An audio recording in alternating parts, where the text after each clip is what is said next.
Assalamualaikum warahmatullahi wabarakatuh. Selamat pagi, siang, sore, ataupun malam. Selamat datang kembali di channel Ruang Belajar. Pada kesempatan kali ini bersama saya Diana Livianti, kita akan belajar bersama dan membahas tentang Marine Genetic Engineering atau rekayasa genetika di bidang kelautan. Seperti apa? Langsung ke slide berikutnya.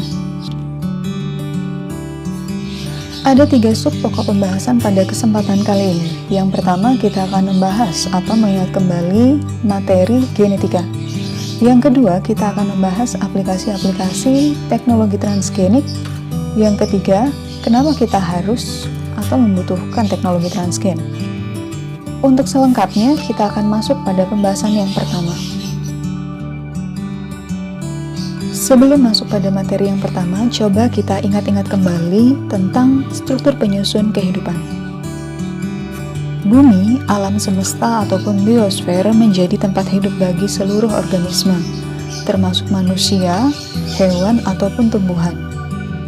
Struktur fungsional terkecil bagi organisme tersebut adalah sel, yang ternyata di dalamnya masih terdapat unit-unit kecil lainnya yang memiliki peran yang begitu besar. Bila kita perjelas lagi, di dalam sel terdapat kromosom yang mengandung untayan gen. Unit pengisi gen disebut DNA atau deoksiribosa nucleic acid yang memiliki kode-kode basa nitrogen untuk membentuk protein. Dan protein inilah yang berperan atau bertanggung jawab baik sendiri ataupun berasosiasi dengan protein lainnya terhadap berbagai macam fungsi seluler dalam tubuh. Dikatakan pula protein sebagai faktor pembangun dalam tubuh. Nah, rangkaian yang sudah kita bahas di slide sebelumnya berkaitan dengan genetika. Sebenarnya apa sih genetika itu sendiri? Genetika adalah faktor yang berkaitan dengan hereditas, sifat turun-menurun, dan variasi pada makhluk hidup. Hereditas atau sifat yang turun-menurun pada generasi ke generasi berikutnya biasanya dilalui melalui proses reproduksi yang menyebabkan keturunan biasanya memiliki kemiripan atau kesamaan dengan orang tua atau ancestornya, ataupun malah terdapat variasi dan perbedaan. Kemajuan di bidang ilmu pengetahuan dan teknologi saat ini membuat para ilmuwan berlomba-lomba melakukan penelitian yang tentunya diharapkan dapat memberi manfaat bagi manusia. Berikut adalah beberapa contoh penelitian di bidang teknologi rekayasa genetika. Yang pertama, di alam, tikus umumnya tidak bercahaya. Namun, melalui teknologi rekayasa genetika, peneliti dapat mengkombinasikan kemampuan ubur-ubur dalam menghasilkan cahaya ketika mendapat rangsangan mekanis turbulensi air laut, yaitu melalui penyisipan sel protein fluoresen yang berasal dari ubur-ubur tersebut pada jaringan kulit tikus yang tidak berbulu. Dan selanjutnya, kita dapat melihat cahaya berpendar dari tubuh tikus tersebut. Yang kedua, hal yang sama juga diuji cobakan pada ikan hias. Para peneliti Taiwan juga merekayasa ikan hias menjadi bercahaya dengan menyisipkan sel protein fluoresen dari ubur-ubur. Hasil penelitian yang selanjutnya merupakan suatu hal yang unik. Beberapa peneliti Jepang bergabung dalam proyek penggantian telinga manusia yang ditumbuhkan dari jaringan tikus. Tujuan penelitian tersebut adalah sebagai solusi bagi orang yang mengalami kecelakaan atau cacat genetik bawaan. Namun demikian, penelitian tersebut menuai kontroversi karena dianggap berlebihan dan tidak sesuai dengan kode etik. Lalu, sebenarnya bagaimana dengan rekayasa genetika pada bidang kelautan? Apakah hanya berkaitan dengan penambahan berat atau volume dari ikan? Untuk selengkapnya, kita akan mempelajari teknologi transgenik yang diaplikasikan pada bidang kelautan. Melalui teknologi transgenik dapat menjawab tantangan tersebut. Transgen merupakan aktivitas transfer gen yang diinginkan dari suatu spesies atau suatu organisme ke organisme yang lain, sebagai donor dan sebagai recipients. Tujuan dari transfer gen tersebut adalah untuk membentuk karakter baru yang tentunya lebih bermanfaat bagi manusia. Hasil dari kegiatan tersebut akan menghasilkan hewan ataupun tanaman transgenik yang diberi nama Genetically Modified Organism atau GMO.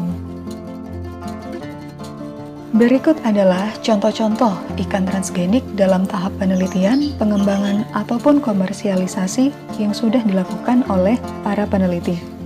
Contoh pada penelitian yang pertama yang sudah dilakukan oleh Amerika dan juga Eropa, yaitu penelitian pada ikan salmon dengan meningkatkan pertumbuhan dan efisiensi konversi makanan pada salmon Atlantik, yaitu melalui penambahan gen hormon pertumbuhan yang diaktifkan sepanjang tahun dan menghasilkan ukuran atau berat dari salmon yang lebih besar.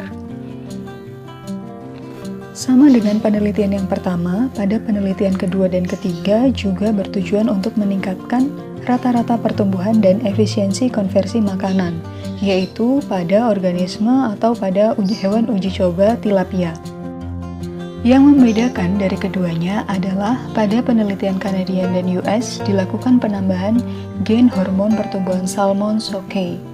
Sedangkan pada penelitian ketiga dilakukan penyisipan gen hormon pertumbuhan tilapia yang ditautkan pada sekuens promotor manusia melalui vektor CMV ataupun virus.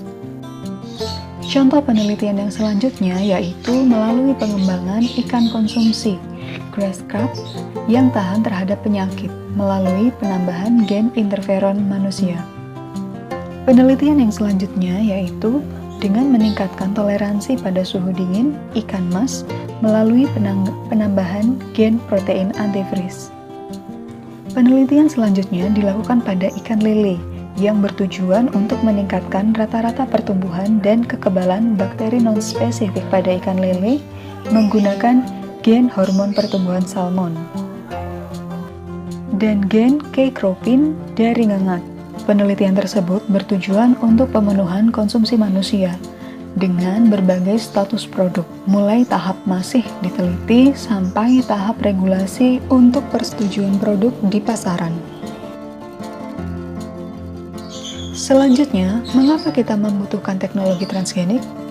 Berikut adalah beberapa manfaat pengaplikasian teknologi transgenik. Yang pertama adalah untuk meningkatkan permintaan pasokan makanan. Yang kedua, dapat meningkatkan rata-rata pertumbuhan pada ikan. Yang ketiga, dapat mengontrol kematangan seksual pada ikan. Selanjutnya, kita juga dapat mengontrol sterilitas dan diferensiasi jenis kelamin. Selain itu, melalui teknologi transgenik, kita dapat meningkatkan kelangsungan hidup dengan meningkatkan resistensi penyakit terhadap patogen. Selanjutnya, kita juga dapat membentuk organisme yang mampu beradaptasi dengan lingkungan yang ekstrim, seperti organisme yang tahan dingin. Selain itu, melalui teknologi transgenik, kita dapat mengubah karakteristik biokimia daging ikan untuk meningkatkan kualitas nutrisi. Ikan transgenik juga memungkinkan untuk menyerap zat beracun tingkat tinggi, termasuk logam berat, sehingga dapat diaplikasikan untuk penanggulangan pencemaran di lingkungan laut. Penerapan aplikasi dan potensi ikan transgenik. Yang pertama, peningkatan pertumbuhan. Memiliki ketahanan dan toleransi pada suhu dingin. Selain itu, juga memiliki toleransi salinitas yang lebih luas, serta lebih tahan terhadap serangan penyakit. Selain itu, kita dapat melakukan modifikasi terhadap metabolisme ikan tersebut. Dapat meningkatkan kualitas produk untuk konsumen. Umumnya, produk transgenik bersifat steril. Melalui teknologi transgenik, kita dapat melakukan budidaya ikan yang bertujuan untuk produksi protein farmakologis. Berikut adalah gambaran dari hasil teknologi transgenik, yaitu dapat menghasilkan varietas jenis ikan yang baru. Dari gambar yang pertama, diambil dari gen hormon pertumbuhan dari salmon yang disisipkan pada genom pada ikan yang jenis lain atau spesies yang lain. Gen yang sudah disisipkan tersebut lalu dimasukkan ke dalam telur-telur salmon, sehingga dia akan mendapat atau menghasilkan jenis salmon transgenik yang baru, tentunya dengan kelebihan dari kedua induk tersebut, misalkan dengan ukuran yang lebih besar dan juga tahan terhadap penyakit. Berikut adalah gambaran dari peningkatan pertumbuhan spesies tilapia. Dari gambar tersebut dapat kita lihat, ukuran tilapia pada umumnya menjadi lebih besar ketika sudah dilakukan transgenik dengan penambahan gen pertumbuhan. Hasil tersebut tentunya akan sangat bermanfaat bagi manusia. Bagi pembudidaya tentunya akan mendapatkan hasil ekonomi yang lebih tinggi. Sedangkan bagi konsumen, kita bisa mendapatkan asupan protein yang lebih besar. Pada contoh yang berikutnya, kita dapat melihat 3 ukuran ikan yang sangat bervariasi setelah proses aplikasi penambahan gen hormon pertumbuhan.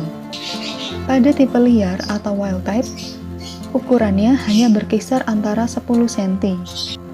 Namun, pada ikan transgenik, ukurannya meningkat hingga 3 kali lipat. Berikut adalah upaya-upaya yang berhasil dalam pengembangan ikan transgenik dengan peningkatan resistensi terhadap penyakit. Yang pertama, pada rainbow trout, Oncorhynchus micis. Yang kedua, pada salah satu jenis lele, Ichthallurus punctatus. Yang ketiga, Madaka transgenik, Oryzia selativa, dan ikan mas transgenik.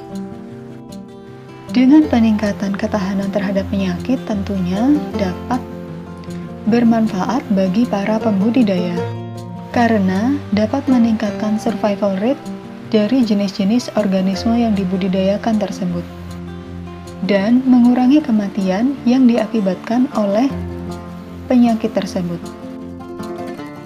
Kita sudah membahas atau mengingat-ingat kembali tentang materi genetika. Lalu kita juga membahas aplikasi-aplikasi teknologi transgenik, manfaat, dan contoh-contoh aplikasi tersebut. Pada kesempatan yang akan datang, kita akan membahas tentang metode-metode yang digunakan dalam marine genetic engineering. Demikian pembahasan pada hari ini. Untuk pertanyaan, silahkan tulis di kolom komentar. Sampai bertemu kembali pada kesempatan yang berikutnya. Wassalamualaikum warahmatullahi wabarakatuh.